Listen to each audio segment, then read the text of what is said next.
तो मैं आज अगेन द स्काई सुप्रीम के न्यू एपिसोड को एक्सप्लेन करने जा रहा हूँ। लास्ट एपिसोड में हमने देखा था कि तेंग्यू और उसके सभी साथी उस माउंटेन के अंदर आ चुके थे, जहाँ पर उन्हें बहुत सारे कंकाल और बहुत सारे बीस्ट भी दिखते हैं, जिन्हें देखकर तेंग्यू उन सबको शांत करता है और बोलता है कि ये तुम पर अटैक नहीं करेंगे। जिसके बाद तेंग्यू उन सबको उस माउंटेन से और आगे लेके आ जाता है, जिसके बाद वो और चीज़ों को डिटेक्ट करके बताता है कि हमें भी 4 लाख माइल्स की दूरी के अंदर है, तो हमें इस 4 लाख माइल्स के अंदर से भी जाना पड़ेगा, हमें 5 लाख माइल दूर जाना पड़ेगा, जिसके बाद हमें अच्छे से अच्छे ट्रेजर्स मिलेंगे। जिसके बाद हम देखते हैं कि वो उनके साथियों को आगे की तरफ ले जाने लगता है। अब आगे एपिसोड 1 से स्टार्ट होता है, जहाँ पर तेंग्यू उस स्पीड बोट को उस एबिस के और अंदर ले जाने लगता है, जहाँ पर हम देखते हैं कि कुछ 20 मॉन्स्टर उनके पीछे लगे होते हैं ताकि वो उन सबको मार सके। ये देखकर तेंग्यू उन सबको बताता है कि जो हमारे पास स्पीड बोट है ये टॉप नॉच का ट्रेजर है, जो कि हुआंगफू का है। जिसके बाद वो बताने लगता है कि इसकी स्पीड इतनी ज़्यादा है कि कोई भी सेकंड ग्रेड का मॉन्स्टर हमारे पीछा करेगा तो हमें कभी पकड़ ही नहीं पाएगा, क्योंकि ये टॉप ग्रेड का ट्रेजर जो है। जिसके बाद हम देखते हैं बाकी साथियों को, जो कि इस चीज़ से बहुत ही ज़्यादा खुश हो जाते हैं। तभी हम देखते हैं तेंग्यू को,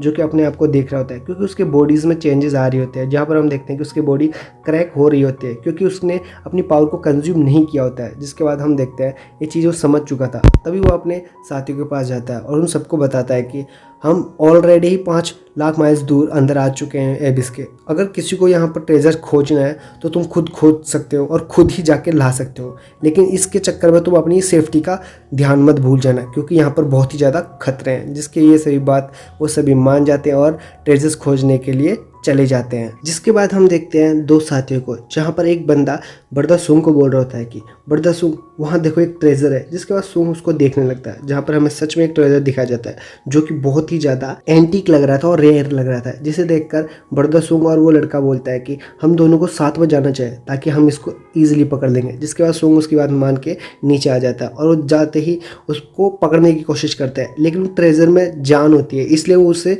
बचने के लिए इधर उधर भागने लग जाता है। जिसके कारण वो पहले अटैक से तो ईजिली बच जाता है और बर्दसुंग से भी छुप जाता है ताकि बर्दसुंग से पकड़ ना सके। लेकिन हम देखते हैं बर्दसुंग उसको ईजिली देख लेता है और बोलता है कि तुम इतनी छोटी चीज़ हो कि मुझसे बचने की कोशिश कर रहे हो, लेकिन तुम मुझसे कभी नहीं बच सकते। जिसके ये सब चीज़ बोलने के बाद अपने पावर का इस्तेमाल वहाँ पर कर देता है। तभी वो जो इलेक्जर होता है वो उस लड़के के बिल्कुल पैर पर जाके गिर जाता है। जिसके बाद वो लड़का उस इलेक्जर को पकड़ लेता है और बर्दसुंग को बोलता है कि हमें यहाँ से जल्दी वापस चले जाना चाहिए। जिसके बाद वो इलेक्जर को अपने पास रखकर उसी स्पिरिचुअल बोर्ड पर वापस आ जाते हैं। जिसके बाद हम देखते हैं कि वो उस इलेक्जर के बारे में जानने की कोशिश करते हैं, जहाँ पर सभी को पता चल गया था कि ये एक रेयर इलेक्जर है। जिसके बाद हम देखते हैं वो उन सभी को बताने लगते हैं कि इन इलेक्जर्स के अंदर स्पिरिचुअल इंटेलिजेंसी डेवलप हो चुकी है, जिसके कारण ये खुद हिल डुल सकते हैं और खुद का बचाव भी कर सकते हैं। तभी हम देखते हैं उनमें से कोई एक बंदा बोलता है कि ये तो 3000 साल पुराने एक यूंगवाज लेंगजी है। जिसकी बात सुनकर वहाँ पर सभी लोग बहुत ही ज़्यादा हैरान होते हैं। तभी रोक्सी बोलती है कि ये तो बहुत ही ज़्यादा रेयर इलेक्जर है, अगर ये इलेक्जर यहाँ पर है तो सेम ग्रेड के और भी मटेरियल्स यहाँ पर ज़रूर होंगे। जिसकी बात सुनकर हुआंग को बोलता है कि हाँ क्यों नहीं, क्योंकि ये ब्यूरल गोड एबिस है, इसके अंदर बहुत ही ज़्यादा ट्रेजर्स होंगे जो कि हमारे लिए काफ़ी होंगे। जिसकी ये सब चीज़ बोलने के बाद हम देखते हैं कि वो स्पिरिचुअल बोर्ड को आगे ले जाते हैं। तभी रॉक्सी को कुछ अजीब सा महसूस होता है और उसे कुछ मटेरियल्स दिखते हैं। जिसके बाद बोलती है कि मुझे कुछ अजीब दिख रहा है, तो मेरा तुम यहाँ पर वेट करो, क्योंकि मैं अभी तुरंत जाकर उस ट्रेजर्स को लेके आती हूँ। जिसके बाद हम देखते हैं कि रॉक्सी वहाँ पर अपने स्पिरिट स्वॉर्ड पर बैठ कर वहाँ से चली जाती है ताकि वहाँ को कुछ देख सके। तभी हम देखते हैं कि उसके पीछे बहुत सारे वुल्फ बीस्ट पड़ जाते हैं, जो कि बहुत ज़ोर से रोर कर रहे होते हैं, जिसकी आवाज़ तेंग्यू और उसके बाकी सब साथी सुन लेते हैं। जिसे सुनकर तेंग्यू समझ चुका था कि रॉक्सी बहुत ही बड़े खतरे में पड़ जाएगी। जिसके बाद वो सिम्बा को ऑर्डर देता है ताकि वो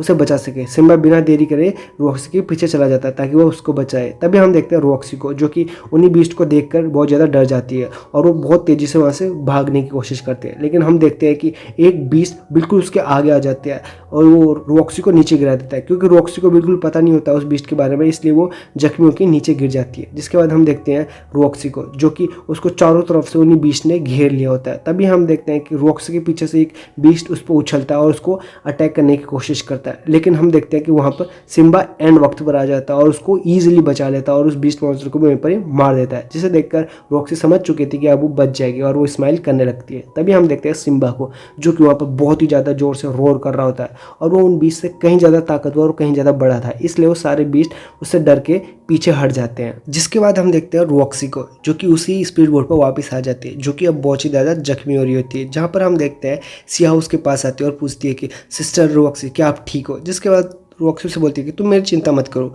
मैं बिल्कुल ठीक हूँ क्योंकि सिम्बा ने मुझे बचा लिया था। जिसके बाद हम देखते हैं टेंगी को जो कि सिम्बा को शाबाशी दे रहा था और तभी हम देखते हैं कि उसी स्पिरिचुअल बोर्ड पर और बाकी जितने साथी थे वो वापस आ जाते हैं अपने अपने ट्रेजर्स लेकर। जिसके बाद हम देखते हैं कि टेंगी उस स्पिरिट बोर्ड को आगे ले जाने लगता है। तभी हम देखते हैं कुछ दूरी पर आने के बाद सभी लोग नोटिस कर लेते हैं कि टेंगी की बॉडी अब थोड़ी बहुत अजीब सी हो रही है क्योंकि उसमें क्रैक आ रहे होते हैं। जिसके बाद मेंगे ये नोटिस करने के बाद वो बोलती है कि टेंगी तुम अपने स्पिरिचुअल पावर को क्यों नहीं इस्तेमाल कर रहे, इससे तुम्हारी बॉडी प्रोटेक्ट हो जाएगी। जिसके बाद टेंगू से बोलता है कि तुम मेरी चिंता मत करो क्योंकि मैं इस एबिस के और ज़्यादा अंदर जाना चाहता हूँ ताकि मैं वहाँ पर अपने पावर को इस्तेमाल कर सकूँ और वहाँ पर मैं बिल्कुल सर्वाइव कर सकूँ। जिसके बाद वो बोलता है कि तुम मेरे बारे में सोचना बंद करो और मैं बिल्कुल ठीक हूँ। जिसके बाद हम देखते हैं टेंगू के एक साथी को जो कि बोल रहा था कि ब्रदर टेंगू हम और ज़्यादा अंदर नहीं जा सकते, अगर हम और ज़्यादा अंदर जाएंगे तो हम बेमौत मारे जाएंगे। जिसके बाद वो बोलता है कि मेरी पावर और यहाँ पर कुछ और लोगों की पावर 50% से ज़्यादा कंज्यूम हो चुकी है, अगर हम इसी तरह और अंदर जाएंगे तो हम वापस नहीं आ पाएंगे और मैं अपनी पावर को और ज़्यादा होल्ड नहीं कर सकता। तो जिसके बाद टेंगू ये चीज़ सुनकर बहुत ज़्यादा इनसिक्योर हो जाता है और वो वहाँ स्पिरिट बोर्ड को वहीं पर ही रोक देता है। जिसके बाद हम देखते हैं टेंगू को जो कि उन सबके बीच में चला जाता है, उन सबको गौर से देखता है। उसे पता चल जाता है कि इन सबकी पावर 50% से भी कम रही है। जिसके बाद उन सबको बोलता है कि तुम जल्दी से जल्दी यहाँ से निकलो क्योंकि इस एबिस के अंदर अगर देर तुम ज़्यादा रहोगे तो तुम यहाँ पर मारे जाओगे। जिसके बाद हम देखते हैं एक लड़के को जो कि बोल रहा होता है कि हम अंदर जाना चाहते थे लेकिन अब हम अपनी पावर के कारण नहीं जा पाएंगे और हमें इस चीज़ का बहुत ज़्यादा रिग्रेट रहेगा, लेकिन अब हम यहाँ कर भी क्या सकते हैं और हमारे पास जो भी एलेक्सर्स है अब हमें उनसे ही काम चलाना पड़ेगा। जिसके बाद वो बोलता है कि मेरे पास जितने भी एलेक्सर्स हैं लेवल 10 के और मेरे पास लेवल 6 के भी है, मैं उन सबको फेंक दूंगा और बस लेवल 10 के हाई ग्रेड के अपने पास रखूंगा। जिसके ये सब चीज़ बोलने के बाद टेंगी उसकी बात को एग्री करते हुए बोलता है कि अब तुम यहाँ से जा सकते हो। जिसके बाद वो मेंगे, जियान और सिहाओ को बोलता है कि तुम तीनों को भी इनके साथ जाना चाहिए क्योंकि अगर तुम तीनों इनके साथ नहीं गए तो खतरा और भी ज़्यादा बढ़ सकता है। जिसके बाद हम देखते हैं जियान को जो कि मना कर रहे थे, बोल रहे कि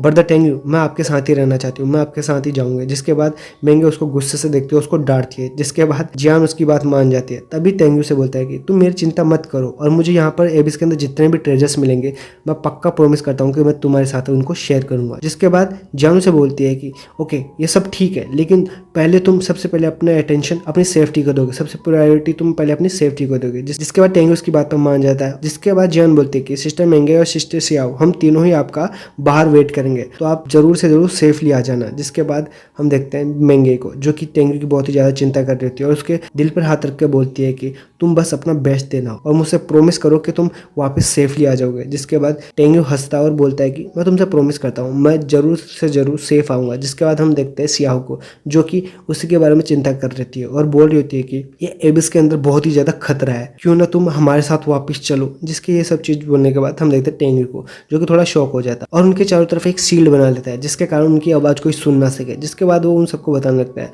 तुम सब जानते हो कि जो मैं इटर्नल स्वॉर्ड थी वो मैंने ले ली है, वो मेरी पुरानी फायर स्वॉर्ड है। जिसके बाद वो बोलता है कि वो मैंने इटर्नल इमोर्टल सेट के एंसेस्टर मास्टर हॉल से मैंने ले ली थी, अब जो मेरी सेकंड डिवाइन स्वॉर्ड है मुझे उसे लेना है और मैं इसीलिए यहाँ पर आया हूँ और इसीलिए मैं उतने अंदर जा रहा हूँ, इतना खतरा उठा रहा हूँ। जिसके बाद मेंगे इसकी बात को एग्री कर लेती है और बोलती है कि ओके तुम जो करना तुम करो लेकिन मुझे तुम्हारा आइडेंटिटी टोकन दे दो जिससे मुझे पता चले कि तुम कहाँ हो और किस खतरे में हो। जिसके बाद टेंगू उसकी बात को एक्सेप्ट कर लेता है और बोलता है कि ठीक है मैं तुम्हें अपना आइडेंटिटी टोकन दे देता हूँ। जिसके बाद वो आइडेंटिटी टोकन मेंगे को दे देता है जिसके कारण अब मेंगे को उसके बारे में सब कुछ पता चल जाएगा कि वो आखिरकार कहाँ है और वो उसकी चिंता अब नहीं करेगी। जिसके बाद हम देखते हैं टेंगू को जो कि उसी शील्ड को वहाँ से हटा देता है। जिसके बाद टेंगू ब्रदर हुआंगफू को बोलता है क्या तुम ये जर्नी मेरे साथ कंटिन्यू करना चाहते हो और इस एबिस के और डीपर पार के अंदर जाना चाहते हो। जिसके बाद हुआंगफू और उसके कुछ साथी इस बात के लिए मान जाते हैं और वो बोलता है कि ब्रदर टेंगू हम आपके साथ रहेंगे। तभी हम देखते हैं सिम्बा को जिससे कुछ अजीब सा महसूस हो रहा है। तभी उस स्पिरिचुअल बोर्ड के बाहर आता है और वहाँ पर देखने लगता है और कुछ सूंघने लगता है,